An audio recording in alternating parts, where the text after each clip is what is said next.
Oh, you're muted, Patrick. So Here I go. Yeah, thanks for that intro.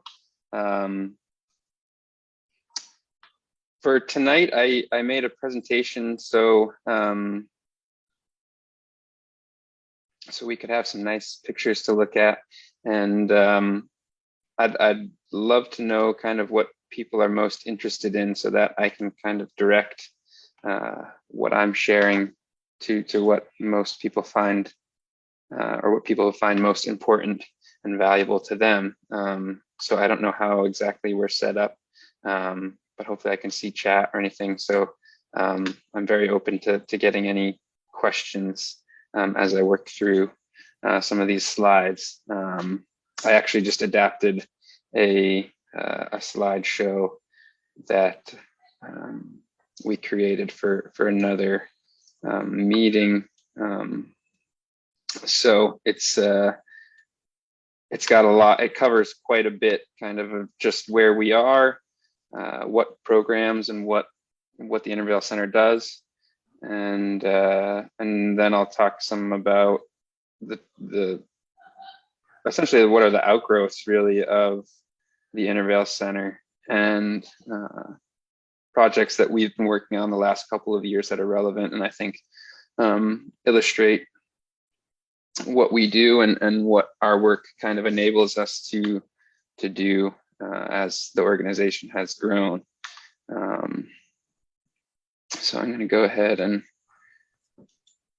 share my screen here. While you're doing that, Patrick, this is Ann Krieg. I just want to tell people, if they do want to ask a question at any time, just use the raise hand function and we can bring you over to speak. And I'll see that as well, right? yep, we see that. Okay. Yeah.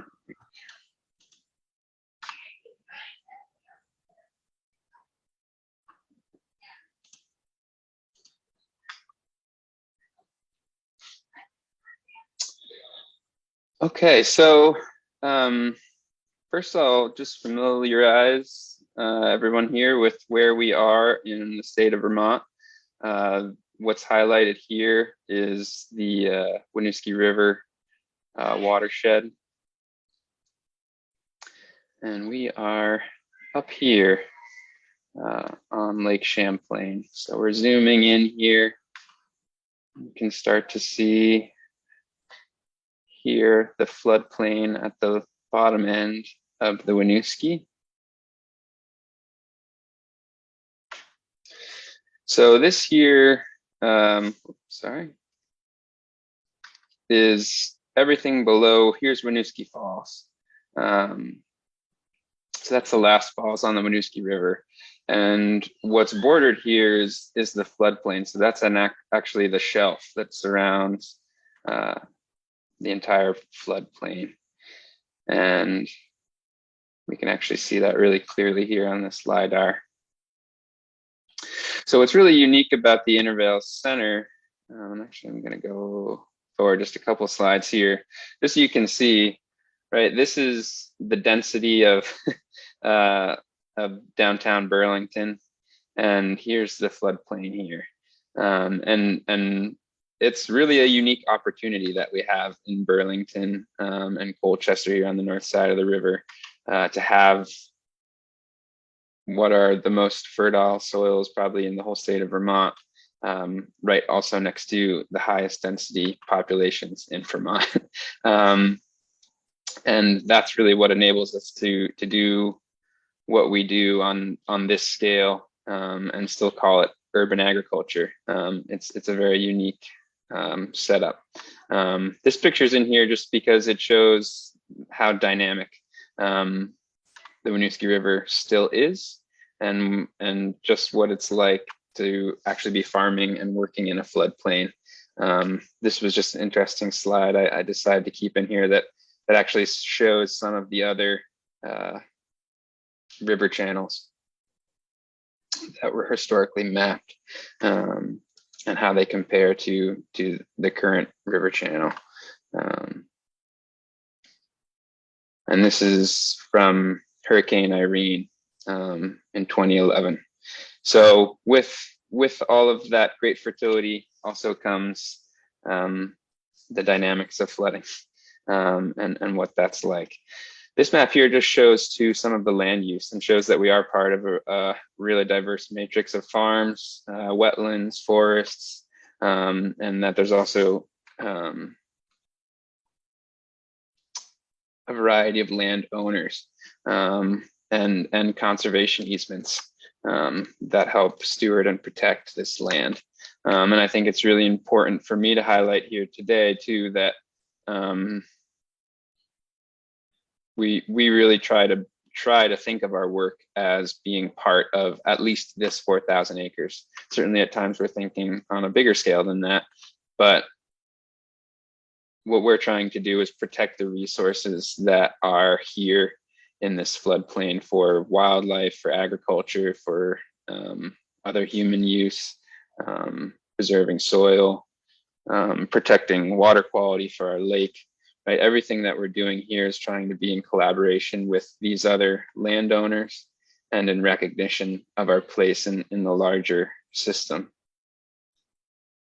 So this here, we actually manage this chunk here. We actually just closed on that parcel in the last month. We'd been leasing it for a long time, and we've also started to lease this land, but haven't taken it fully under our management yet as well. So we're surrounded by Burlington Parks and Recreation, State Fish and Wildlife. There's also the Winooski Valley Park District, which has its own unique history and has parkland up and down the Winooski River, and I think is associated with 12 different municipalities. So in our work at the Intervale Center, really it started through community gardening, soil conservation, rebuilding soil, and with a focus really, on community food systems. So this was really, this agriculture piece is really where the roots of the organization are. And that's allowed us to grow out into supporting farm viability throughout the state through farm business planning, but also remain really focused with our connections to Burlington City and its residents. And in the 80s, when the Intervale was kind of starting to revive, it was in the past was a dairy farm for about 100 years before, and then was kind of becoming a de facto illegal dumping ground, was kind of home to a lot of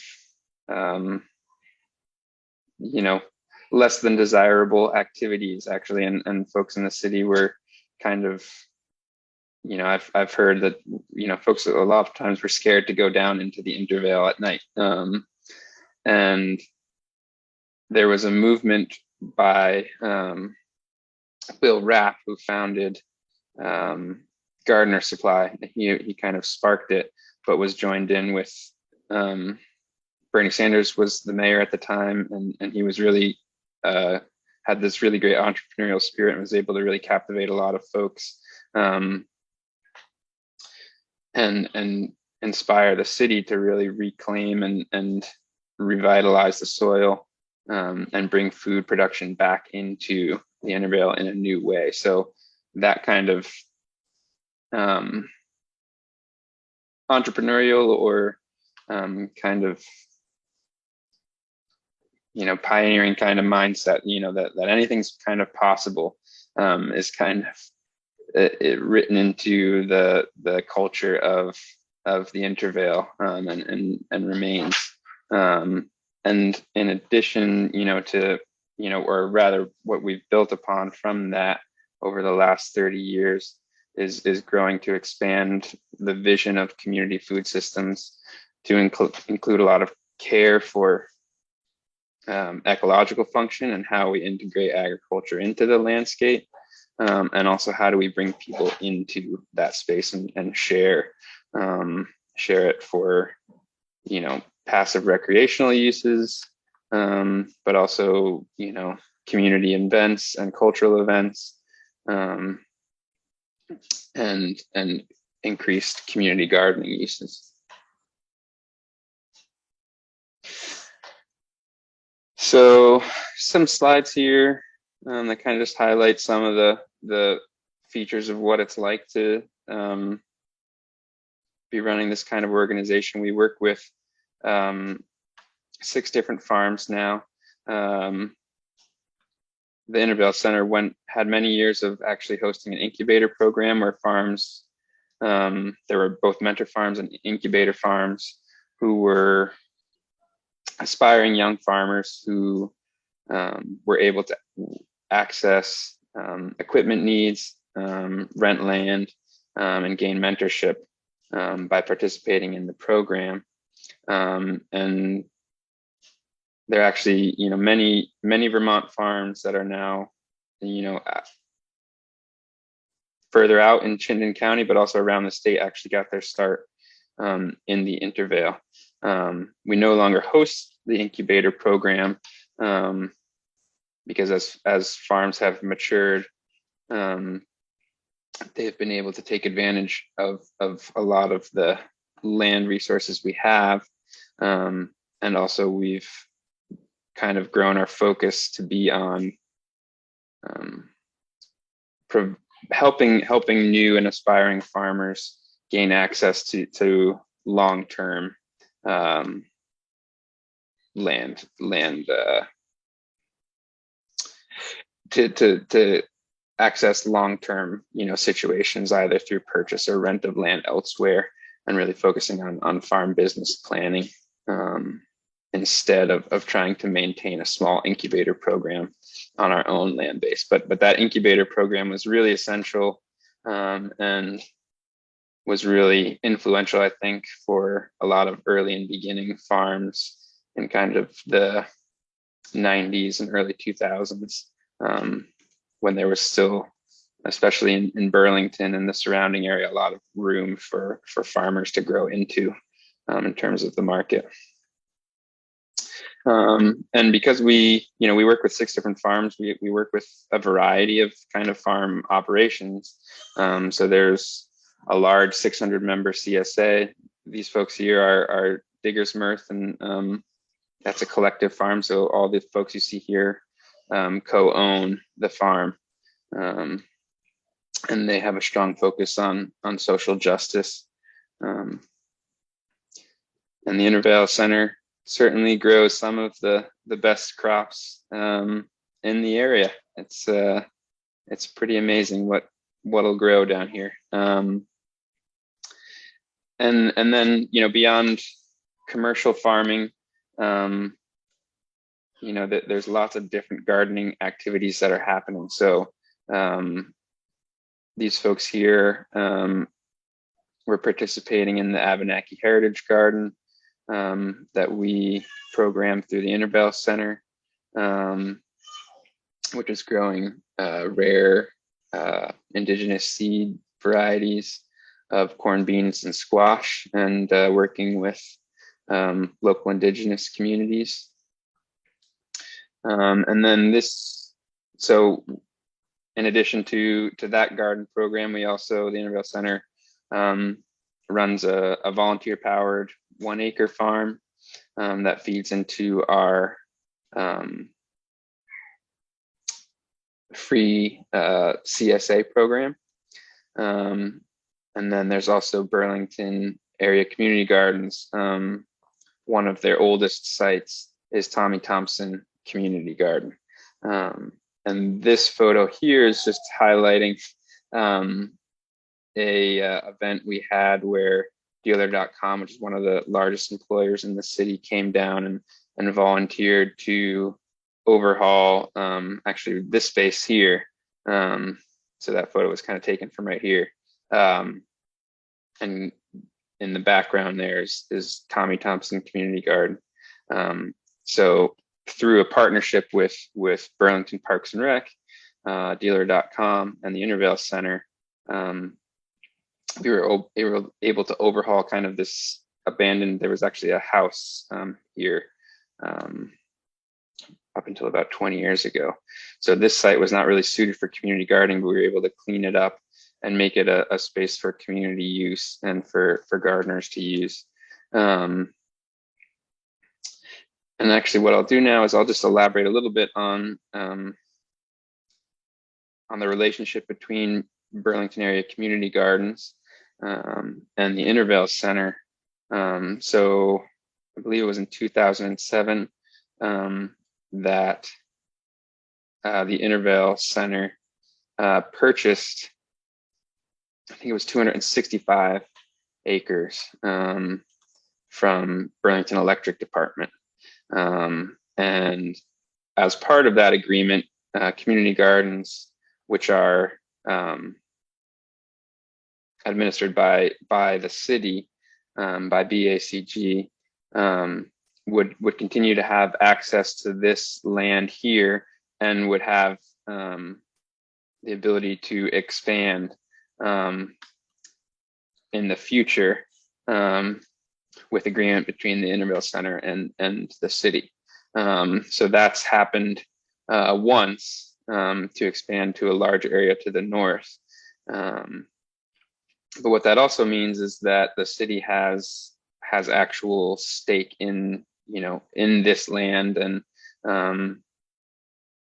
as in terms of ownership as well. But they also just have a real mission to provide community services, in this land, and support us in doing that. So it's a really strong partnership that we have with Parks and Rec and with the community gardens to kind of not just provide for the spaces immediately adjacent to the community gardens, but to think of how the landscape is supporting a lot of the other functions that I'm talking about, and manage it in a way that's recognizing, like I was saying earlier, the interconnectedness of the floodplain, and manage conservation type projects with that kind of collaborative, more regional focus. This is another program, not the best photo, but it was the only one I had or could find. Another program that's actually, it grew out of the community gardens and later became its own program and nonprofit, is New Farms for New Americans, which helps connect. There's a large refugee resettlement program in Burlington, and this program helps connect New American families with larger, more like subsistence scale plots. So these plots are 1/16 of an acre. I'm actually not sure the exact size of a typical community garden plot, but these are significantly larger plots, and allow folks to grow a lot of the varieties that they can't get in a store, but are staples of what they eat in their home. And there's a variety of programs that kind of come along with this, but the Intervale Center supports this program through tillage and cover cropping, supporting some of their infrastructure that they have, including a community greenhouse, and just kind of helping them plan out some of their soil conservation and infrastructure needs into the future.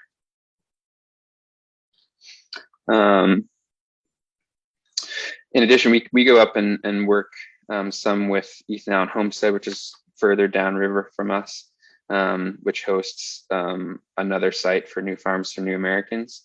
I'm actually the larger of the two sites, but I threw this picture in there because I thought it was a fun example of what it means to farm in a city. And every once in a while you get to drive through town on a tractor. So I'm just going to share quickly a little bit more about some of the other programs that are major enterprises at the Intervale Center. They're important outgrowths of what we've done, and I think are good examples of what a land-based organization can grow into when done well. I think so. Sorry, this photo here is inside the conservation nursery greenhouse. The nursery produces 40,000 stems a year, and is actually in a growth phase now. I think the target is closer to 60,000 trees a year. And these trees are all conservation, so they're all native riparian species, and are propagated for planting projects around the state, riparian restoration projects. So we work closely with state and federal agencies to provide trees and material for planting projects, as well as providing stewardship and actually planting services. So there are crews of folks who work for the Intervale Center that are traveling around the state doing large planting projects in association with state fish and wildlife, U.S. Fish and Wildlife, and other conservation agencies. Here's a picture of the tree harvester. I forget the exact number, but this is a very unique piece of equipment here. I think there's like less than 2,000 of these in the whole world, but they're a specialized tree harvester. And I put that in there just because a conservation tree nursery is actually a very unique thing in a lot of places. A lot of restoration projects are buying in trees from the Midwest, Michigan and Wisconsin, I think, as well. And I just wanted to put a plug in here for local and regional ecotypes to actually be available. Small conservation nurseries like the Intervale Nursery are a really important piece for restoration work going forward, and maintaining genetic diversity, really, within a lot of the restoration and conservation plantings that are happening all over the country. Here are volunteers actually out in Stowe doing a planting project with the conservation nursery. And then we also operate a food hub, which aggregates food from regional farms and distributes it through home delivery and through also pickup. And this was kind of a way to provide another market for Intervale farms, but really grew into a much larger program. And actually, in the last couple of years, growth of the food hub has been really huge. It was a lifeline for a lot of folks early in the pandemic, when there was a lot of concern about going to the grocery store. Folks really relied on this service, and it's really been important too for some of the farms as kind of a baseline large wholesale account for them to be working with.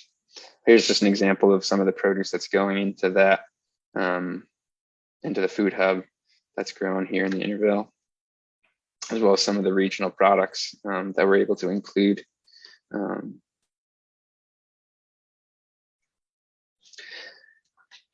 then recreation public engagement, we host miles of walking trails. There's a really popular biking corridor that allows folks to go all the way through our land and connect up through Winooski Valley Park District land. I believe the trail is about 3 miles just through the floodplain on an unpaved dirt path, and it's very popular for biking through the city.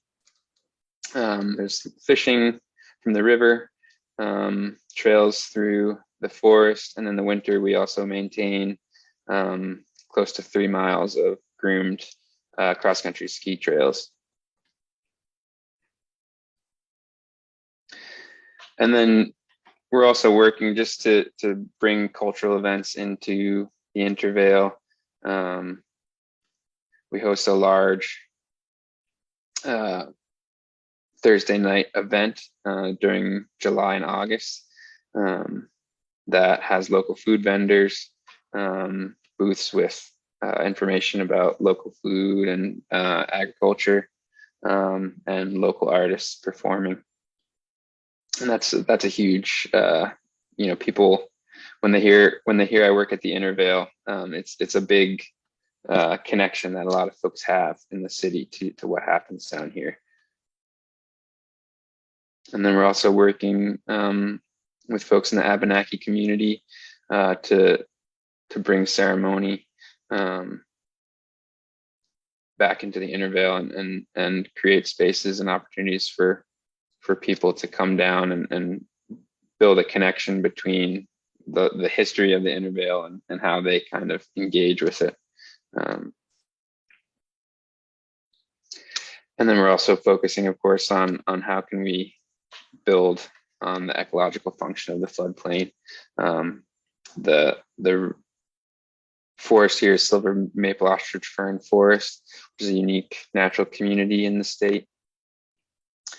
So we're working to maintain and increase diversity where we can, and ultimately be protecting the river, protecting the lake, protecting our shoreline through conservation practices.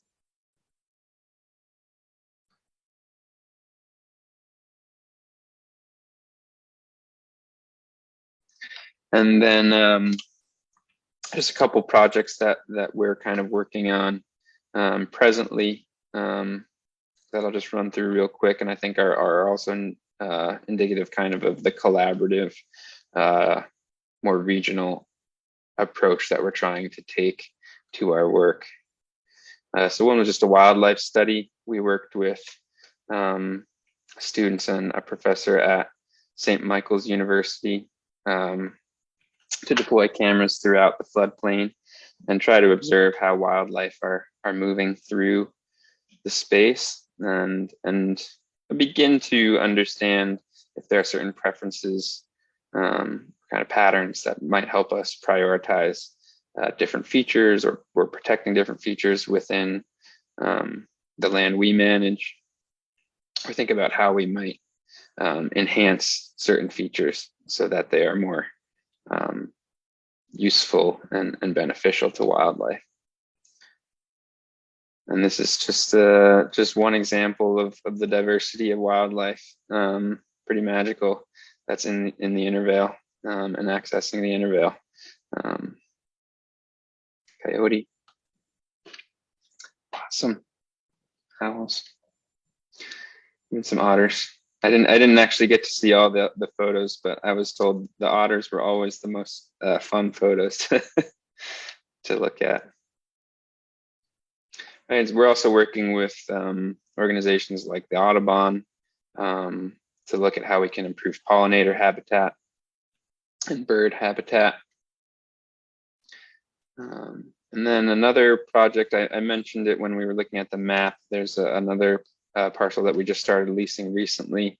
And this is, so this is actually across the river. So we're leasing what you can just see the top corners of here.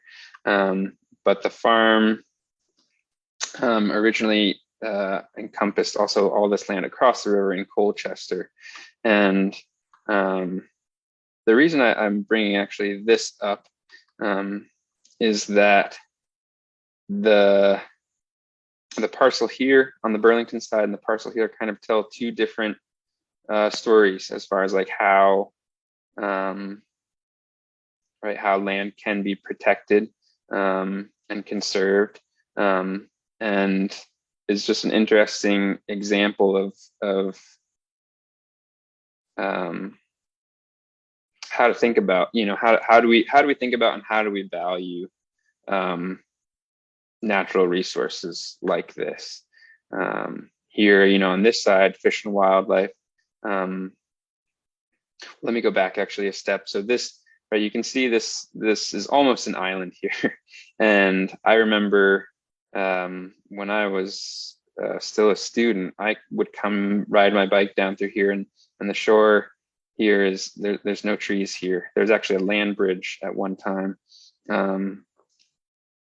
that crossed the river here. So this kind of eddy, it's very scoured right here. I remember standing here and looking across, and there would be cows grazing here right on the bank. They'd come down to the river to drink water. And so with changes in state law and protecting water quality, this farm was no longer going to be able to essentially farm any of this land. And Fish and Wildlife was able to work with the farmer to purchase the land and put it into conservation. And almost the entirety of this is going to be reforested. And that's great. That's certainly a great outcome, for the conservation's, priorities. But it also was a challenge for the farms, just on a personal level, for their farm to be going from this to something that's going to look very different in 50 years. And I think they understand the value of that, but that certainly doesn't make it any harder or any easier, when you're transitioning out of something that your family has done for hundreds of years. But what's interesting is that, right, this took a pretty specific focus, right, on how to approach this land in terms of reforesting. And I don't want to take anything away from that process, but I do think there weren't considerations for the agricultural value necessarily of this land, and that, in part, I don't think anybody did anything wrong there. I just think it's something that had it happened 3 years from now, we're building relationships with Vermont Fish and Wildlife through some other programming. Like there might have been an opportunity to consider some alternative uses, and even if that were agroforestry practices that incorporated a mixture of agricultural practices and tree canopy, there might have just been different outcomes. And so really it's not I just want to be clear, like that's not me criticizing the approach that Fish and Wildlife took. It's more saying that opportunities for collaboration between state and local agencies and organizations are really important when you think about things from the landscape scale, and being aware of each other's desires and motivations and expressing those to each other and creating those opportunities to discuss and share, could really translate to different outcomes down the road for your community. And so I'm just encouraging that kind of approach because, was this a missed opportunity? I don't know. But I sometimes wonder if different priorities had been included, if things might have ended up differently. So hopefully that makes sense. And that's in contrast to this parcel, which wasn't of interest to Fish and Wildlife at the time, but we're just taking a different approach at this time. We're leasing the highest and driest land at this time, and converting that land to be able to go into organic production. And we're developing a plan to restore this buffer here. But right now we're trying to identify like what are the key areas that we want to maintain for food production. We really value that very highly, and we want to know how can we, there's wetland coming right up to this south side, so how can we work on restoration projects or a project that's going to be supporting the ecological function of this critical wetland feature, but also maintaining land for food production, which is also really critical, we feel, for our community. Here's just some maps that show kind of, right, planting projects that we've identified or are participating in, or other organizations are already pursuing. And this map here kind of illustrates a 300-foot riparian buffer, and that's kind of just some of the work that we've done is just kind of looking at, right, if we did prioritize a 300-foot buffer on the whole river, like where would be the areas that would impact most? Can we make commitments like that, or do we want to consider how we might narrow this buffer and consider other uses, because of really most of the time it's soil resources that are really important for food production. And then another, just a quick example project is Burlington Wildways, which is a partnership of open space landowning organizations and conservation organizations that have created a connected trail within the city of Burlington, and have grown from that to include a number of other conservation and stewardship programs. So that included Rock Point, Winooski Valley Park District, Intervale Center, Burlington Parks and Rec. We've worked together to create this organization and build out, again, this trail and a number of invasive species management programs, volunteer trail stewardship programs, opportunities to work with students, and bringing other voices into the conservation and open space kind of planning initiatives that are at a city level. And I'll just go back here. Oh, sorry, I want to highlight too here that this was a city council resolution that helped create this organization, and that was really beneficial for the city to identify that as a need within the community. Patrick, can you hear me? Yeah. Oh, you're done now. It's okay. Sorry, I was just going to say, in the interest of time, we might want to go to questions. But thank you very much. This was an awesome presentation. I just want to start off with one or two questions. As far as community gardens go, I know a lot of people generally think about community gardens as far as providing food security, but can you kind of just go over like all the benefits of community gardens and farms? For example, how they relate to climate change resilience and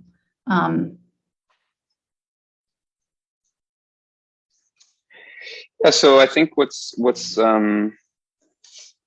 unique about the Intervale is it integrates a lot of different spaces, and in doing so kind of creates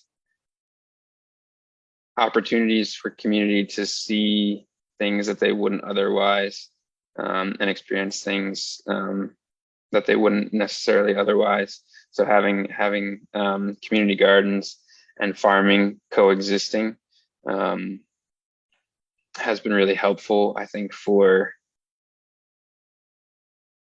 building a culture of sustainability and priority on food and food access, kind of across the city.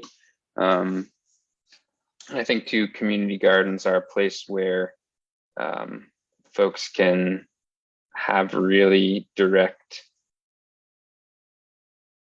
experiences with how they can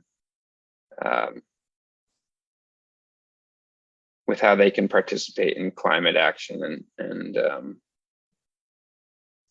sustainability, and they're seeing that firsthand, and it's a space where ideas can really cross-pollinate, and from that grow out into things that are really getting more into the conservation type realm. You know, there's a lot of right, like small pollinator habitat projects that are in a way supported by the community and culture that community gardens are participating in. Or there's small neighborhood like micro orchard type projects that are also kind of supported by similar networks and similar energies that have grown in the community garden spaces. If there's any questions, feel free to raise your hand. I'll just go ahead and ask one more. How did the intervale get started exactly? You might have said that before. I just wanted to clarify. Yeah, so the farm, there was the last dairy farm in Burlington closed in 1991, and the Intervale Center, it was at the time called the Intervale Foundation, started in 1988. So there was a time where there was an overlap between folks who were interested in community gardening, local food, kind of the CSA model, who were that energy was catalyzed by Will Rapp, who was the founder of Gardner Supply Company, and Gardner Supply is located right adjacent to actually down in the Intervale, right at the bottom of the road, and so with kind of his energy and his ability to get some support from the city government at the time, there was an effort to start small scale composting and to start basically rebuilding soil and removing some of the, I think there was in the order of hundreds of junked cars that were down in the Intervale. So this place was very much overgrown and uncared for in a lot of areas. So the energy was to pull those cars out, start composting, start supporting community gardening, and start building out, a space that could be supportive to farms. Compost was actually, for a time, was a really big part of the Intervale Center, and was basically the first enterprise, and at a time was probably the majority of the Intervale Center's work was composting, and that was very much tied with the idea of rebuilding soil. But that transitioned over time, and this was before really there were a lot of state regulations around solid waste and composting, and so because we're in a floodplain, that was eventually moved out of the Intervale. But that was kind of the foundational pieces, were this energy from Gardner Supply folks, from community gardeners, and the city's willingness to support it, that really got it going. And all of the programs that followed were just outgrowths of that initial energy.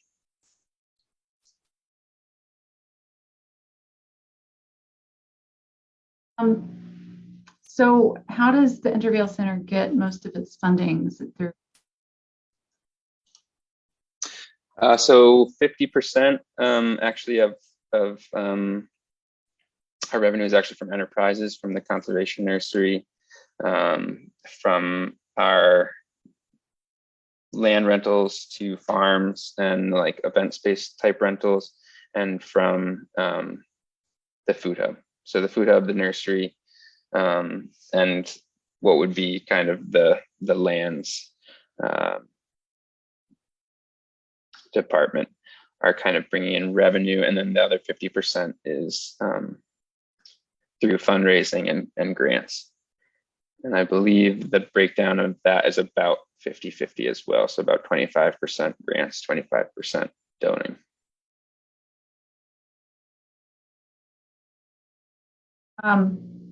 So for the food hub, I mean, you guys that's not donations. You guys charge for food hubs. Is it like a CSA kind of?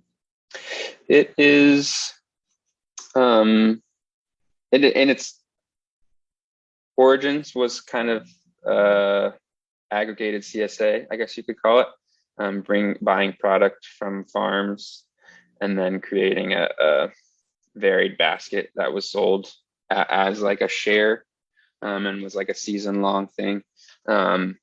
It's grown from that to now be more of like a per item. There's not a need to do a share type of program, and that's that's all folks are purchasing through a website, and then either choosing a pickup location. I don't know that we've gone back to that yet, but for a time, there were work site delivery locations, or folks can pick up at the food hub itself or get home delivery. Looks like we've got one question here. Jack McKay, we can talk now. Great, thanks. So I'm part of an organization called Food and Medicine, and we've organized 14 community gardens in the Bangor area. And our mission is primarily around access to folks who don't have access to healthy local food. So my question is how have you, I mean, it's not easy to sort of organize these things. So how have you done things to increase access and equity in local food in Burlington? What are some strategies and techniques?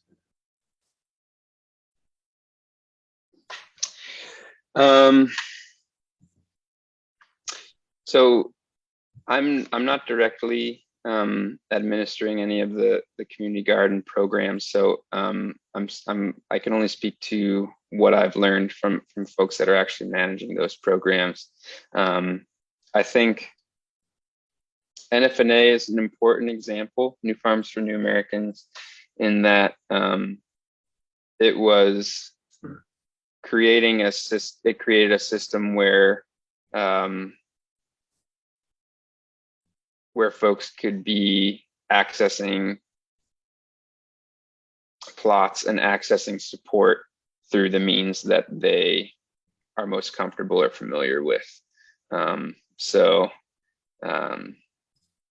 As an example, the administrator of the New Farms for New American programs says, her primary mode of communication is WhatsApp, which is not something that a lot of Americans are familiar with, but probably everywhere outside of America, it's number one way of communicating. And they also have a lot of translation services available. So really, I think it's meeting folks where they're at, and providing different opportunities as well for education, that aren't just season long programs, or that are pay for access. Trying to find ways in which people can either volunteer in existing gardens, so that they might be able to learn, or providing kind of nearby support. So I think the ways in which site leaders are trained and programmed is important. And then also, as far as just generally, food access, we do have some other food access programs. One of which is like the free CSA that I mentioned briefly.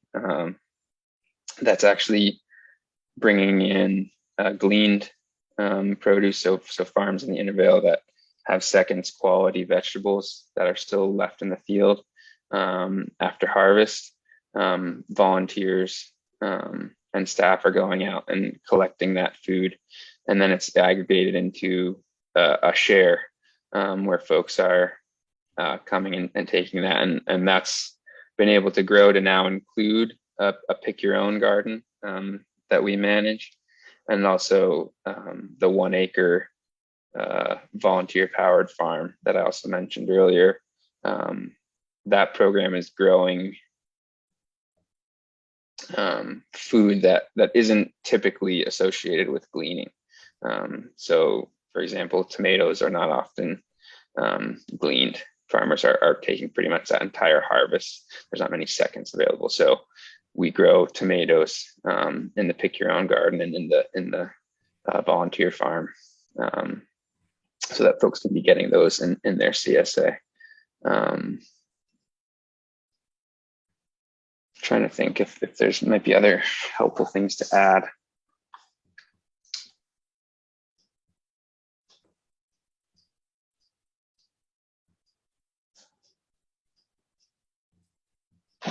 Yeah, there's another resource you might be able to check out too is Vermont Garden Network. They've developed some really interesting educational type of programs, and like as an example, their teaching garden space is really awesome, really very clear signage that's like relies heavily on like symbols, because there are so many different languages being spoken in Burlington, and are very like clear, well-maintained examples of important gardening practices. Those sorts of spaces are very beneficial, and also connecting with local like family-based organizations. There's a program in Burlington that runs all kinds of just family support programs, and they have their own community garden space that's supported by Burlington Area Community Gardens, and that's really helpful to bring kids in, and also create like a very welcoming space for young parents and new families to kind of come into and learn about gardening, and is already associated with programming that they rely on and trust for that. So connecting with existing organizations that have really close community ties is another great way to reach folks.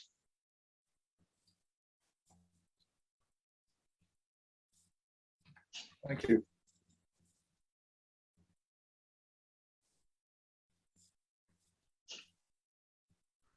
Any other questions? We've got Byron Hale who has a question.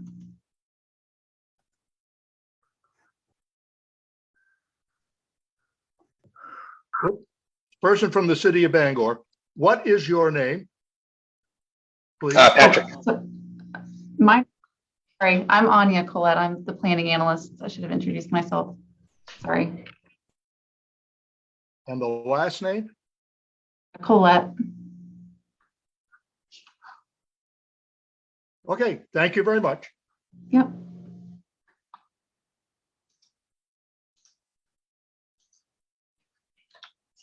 One thing that we did want to get an idea of through this series is, should we address these topics in our comprehensive plan?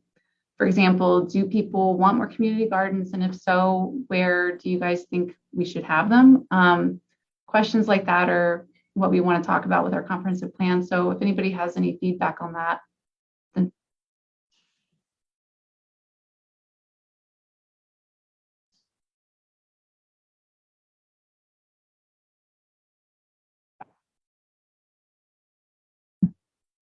It's so weird. Can I just go ahead and speak? I only see two people. Okay. So I think that'd be great. We've been working on community gardens for almost 5 years in Bangor. So it'd be great to talk to you more about that. Our priority is to, increase food access and participation. And we see that. So people are actually, making decisions around the garden and handling the garden, both the planting, the tending, and food distribution, as well as cooking, canning, preserving workshops and things like that. So I think that'd be really great. There's a lot of good soil. We're in a river valley, and a lot of people come from traditions of growing their own food. A lot of the seniors here did it as kids. We have raised bed gardens so that it's more accessible for seniors and folks with physical challenges. But I think there's a tremendous potential for growth here. I think the gardens that we have are really scratching the surface. I mean, they're good, they're important, but a lot more could be done.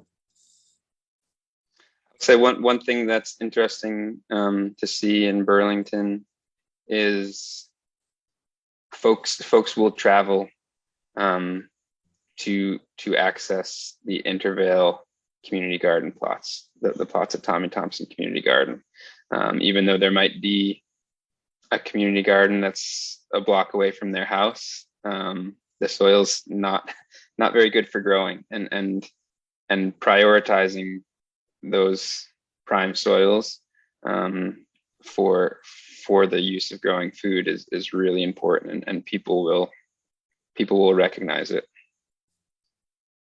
Yes. In Bangor now, we have a Bangor Community Garden administered by Parks and Recreation. Last summer, we had 192 raised beds, 4x8 raised beds with 45 individual gardeners. And that's been going for, I think this will be our 12th year. Wow. Are you folks composting as well on site? No, it's just too, we don't create enough. Mm-hmm. And it would be labor intensive to grind everything up into little small pieces and all that. But this is all loam or loam, and then compost that was brought in to build it, because it's an old Navy Reserve Center here in Bangor. But it's so it's on clay, so we've got no soil underneath to use. So we had to put raised beds in to go up. Mm-hmm. But we have from kids to seniors to group homes to agencies, and do giant pumpkins, long gourds, 10-foot long gourds. So.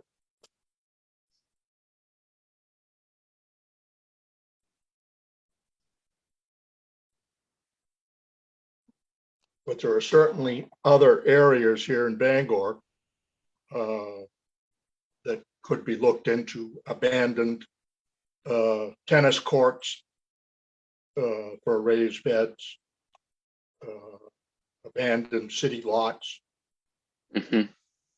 a city corner of a city park. Yep. I think there's it's another interesting piece that we're experiencing in Burlington, and might be helpful kind of from a planning perspective, is the city established a conservation legacy fund that I forget the exact mechanism by which it gathers funds from taxpayers, but it was established to be kind of a low impact in terms of what was felt by the taxpayers of the city, but would accrue over time and provide an opportunity fund for acquisition type projects that were for conservation purposes.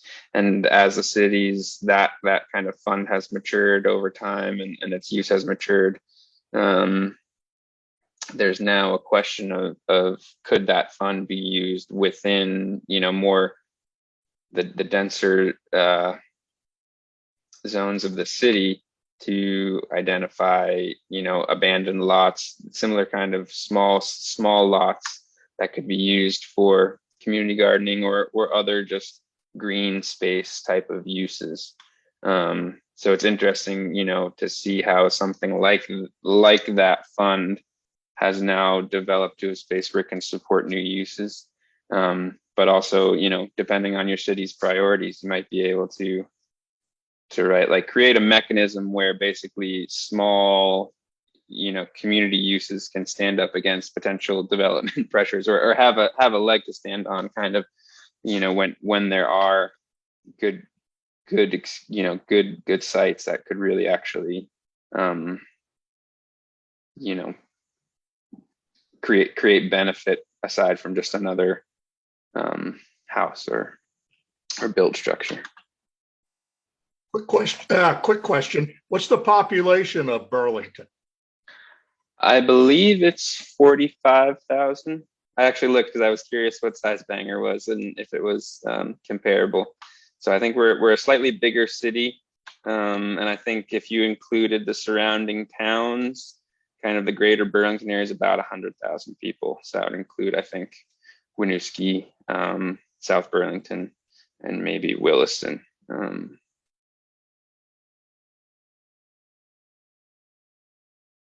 So a little bit bigger. We're gonna try and wrap this up. Does anybody else have any more questions or? So just a reminder, our lecture topic for next week is affordable housing. And it's by the Director of Planning from Kittery, Maine. And I do just want to go over our comprehensive plan website real quick, since this is part of that. So I'm just going to do a share screen really quickly. Let's see.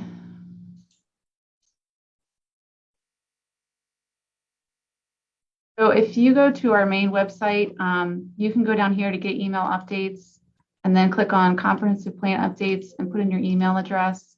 And every week we're sending out a reminder about these lectures, along with any other updates about our comprehensive plan.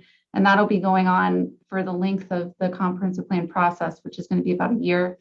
And then also to provide feedback, if you go up here to the departments and then go to community and economic development, or you can go to planning, either one. This link here will take you to our comprehensive plan website.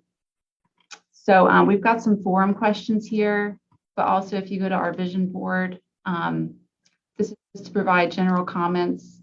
There's some guiding questions here to help people get an idea for things. But I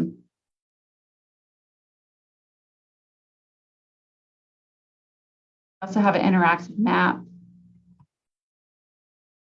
It's pretty similar questions, but it's more location oriented. So if you have a particular place in the city that you want to put a comment on, we also have all our old feedback from our economic development strategy. So yeah, feel free to go in and put feedback and share that with everybody you know. We want as much feedback as possible. So I just want to thank Patrick for this lecture, and thank you everybody else for attending tonight. Yes. Yeah, my pleasure to be here. Hopefully it was helpful, and I'm always happy to if anybody has any follow-up questions, feel free to shoot me an email or anything. Just patrick@intervale.org. We try to be really open with kind of sharing our story and materials kind of we have that tell some of that story. So you know, if you want to know more about a farm equipment company, or you know, look at our land management plan, I'm happy to share those sorts of things with folks.